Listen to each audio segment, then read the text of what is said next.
ఇక్కడికి టిల్న్యూ స్క్వేర్ కోసం చాలా వెయిట్ చేశారు ఎగర్లీ. నిజం చెప్పాలి మామూలేదు మనం రైమింగ్ అసలు సినిమా మొత్తం డ్రైనేజ్ అన్న. టిల్లు స్క్వేర్ సినిమా నాకు చాలా అంటే చాలా బాగా నచ్చింది అన్న. నిజంగా కుర్రోళ్ళకి అయితే స్టార్టింగ్ అంటే ప్రామిస్లీ నేనైతే ట్రైలర్ వదిలినప్పుడు సాంగ్స్ వదిలినప్పుడు ప్రతిదీ ఎప్పుడు వదిలినా కానీ అరే కింద ఎప్పుడు డేట్ పడుతుంది అని వెయిట్ చేసిన అనమాట. అంటే అంత ఈగర్గా అంత అంటే నేను అనుకున్నాను ఏదైనా కానీ హిట్ అయిన తర్వాత పార్ట్ 2 తీస్తే ఫెయిల్ అవుతుంది అని నాకు అనిపించింది. అంటే ఇప్పుడు గబ్బర్ సింగ్ ఉంది, హిట్ అయింది, దాని తర్వాత పార్ట్ 2 తీసారు, ఫెయిల్ అయింది. ఎందుకంటే ఆ జీన్స్లోనే ఉండి ఆ మైండ్లో ఉండేనే తీస్తారేమో అనుకున్నాను. ఆ మైండ్లో లేకుండా కొత్త విజన్ అనమాట. వాట్ ఎవర్ నేను ఒకటి చెప్తాను, అంతకుముందు మనం రోడ్ సైడ్ టిఫిన్ తిన్నాం, ఇప్పుడు ఏంటంటే హోటల్లో తిన్నాం. దట్ మీన్స్ ఏంటంటే ప్రొడక్షన్ లెవెల్స్ పెరిగినాయి. అలాగే కొంచెం కామిక్ పంచెస్ కూడా. మాటలు ఆడడానికి అంటే మాటలు లేవు దీంట్లో, ఓన్లీ పంచెస్ అనమాట. బ్యాక్ టు బ్యాక్ అనమాట. కానీ లైన్ మాత్రం అదేనండి, మీరు ఏది ఎక్స్పెక్ట్ చేయొద్దు. డీజే టిల్లోలో ఉన్న లైనే దాంట్లో ఆర్టిస్ట్లే, కానీ దీంట్లో ఒక కొంచెం చిన్నది మార్చాను అనమాట. ఆ ట్విస్ట్ అనేది ఇంకా కొంచెం అంటే బాగుంది అనిపించింది. అంత ఎఫెక్ట్ఫుల్గా బ్లాస్ట్ అవ్వలేదు, కానీ చాలా బాగుంది. క్లీన్ అండ్ గ్రీన్ అనమాట. చూసినంతసేపు నవ్వుకుని అయ్యో చచ్చిపోతాను రా బాబు, అది అలా చచ్చిపోతారు అనమాట. ఏంటండి ఆయనకు వచ్చింది అదే కదండి కామెడీ. పాపం 7 సినిమాలు తీసారు, ఎవరి చూడలేదు, డీజే టిల్లు చూశారు. దాని తర్వాత కూడా మేజర్లీ 3 కోసం ఎక్స్పెక్ట్ చేస్తున్నారేమో. 3లో ఏం మజా ఉంటుందో లేదు తెలియదు, కానీ 2 మాత్రం చూసినంతసేపు 250 ఖర్చు పెట్టినానండి.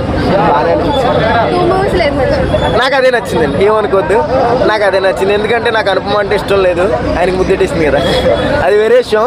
కానీ డైరెక్టర్ గారు కొత్త ఆయనంట, అంటే ఆ సినిమా తీసిన ఆయనంట కాదంట. కానీ యాజ్ ఇట్ ఈజ్ నాకు తెలిసి ఆయన ఐ బొమ్మలో చూసాడేమో డీజే టిల్లు, చూసి యాజ్ ఇట్ ఈజ్ దింపేశాడు. బాగుంది, అంటే పంచెస్ మారిని, థీరీ మారింది, ఒక లైన్ మారింది, కానీ యాజ్ ఇట్ ఈజ్ మూవీ అయితే అదే. ఏదో ఎక్స్పెక్ట్ చేస్తున్నాం, ప్లాన్ బర్స్ట్ అవుతుంది, బొమ్ము అంటదేమో అనుకున్నాం. నాకు అనిపించింది బాగుంది. సర్ప్రైజ్ ఏమి నాకు అనిపించలేదు మరి. సర్ప్రైజ్ అన్న, టిల్లు స్క్వేర్ సినిమా నాకు చాలా అంటే చాలా బాగా నచ్చింది అన్న.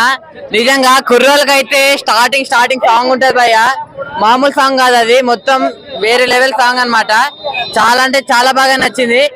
మంచి స్టోరీ ఉందన్న. అంటే స్టార్టింగ్ ఫస్ట్ హాఫ్ చూసినప్పుడు ఏమో మొత్తం సేమ్ ఫస్ట్ పార్ట్ లాగానే అనిపించింది, కానీ సెకండ్ హాఫ్ తర్వాత ఉంటుందన్న. మన ఎంట్రీ రాధిక మళ్ళీ వచ్చేస్తుంది. సో రాధిక అనుపమ గారు మొత్తం ఉంటుంది చూడండి, వేరే లెవెల్. స్టోరీ కానీ చాలా బాగుంది, సాంగ్స్ బాగున్నాయి. లాస్ట్ క్లైమాక్స్ టిల్ అన్న డైలాగ్ చెప్తాను చూడండి, అదిరిపోయింది. ఒక్కొక్క డైలాగ్ నిజంగా టిల్ అన్న 1 మ్యాన్ షో అని చెప్పుకోవచ్చు. రొమాన్స్ మామూలు రొమాన్స్ కాదన్న. నిజంగా రొమాన్స్ అంటున్నారు, జస్ట్ ఒక్క సాంగ్ రొమాన్స్ ఉంది. నిజంగా లిప్ లాక్స్ ఎన్ని ఉంటాయి కౌంట్ చేయలేదు, కానీ అనుపమ గారికి పుట్టుమచ్చలు అయితే ఉన్నాయన్న. 16 పుట్టుమచ్చలు ఉన్నాయి, అదైతే తెలిసింది నాకు. చాలా అంటే చాలా బాగుంది సినిమా, మీరు చూడొచ్చు అన్న. ఫ్యామిలీ మొత్తం పక్కా చూడాల్సిన సినిమా ఇది అన్న. పెరుగుతుందన్న. అనుపమ గారికి ఒక మంచి క్యారెక్టర్ ఇచ్చారు, మంచి రోల్. తనకి ఇచ్చిన క్యారెక్టర్ లో మంచిగా యాక్ట్ చేసింది అనుపమ గారు. చాలా అంటే చాలా బాగా చేసిరు అన్న. చాలా బాగుందన్న సినిమా అయితే. Thank you. అసలు మీరంతా అక్కడెక్కడో ఉంటారు. నిజం బ్రో, మామూలేదు మనం రైమింగ్ అసలు సినిమా మొత్తం డ్రైనేజ్ పంచాయతీలన్నీ మనం ముందు పెట్టినట్టు ఎట్లుందో అందులో పంచాయతీలు అన్ని ఉంటాయి బ్రో. రాధిక ఒకటి, లిల్ ఒకటి, ఎవడో డాన్ అంట, మళ్ళీ ఇందులో షాంగన్ కూడా వస్తాడు బ్రో. మామూలు లేదు అసలు.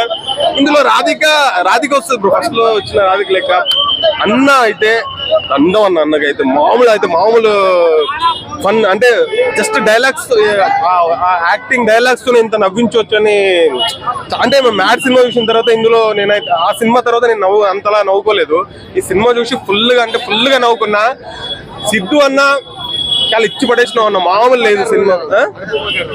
అనుపమ అసలు ఎక్స్పెక్ట్ చేయలేము బ్రో అనుపమని.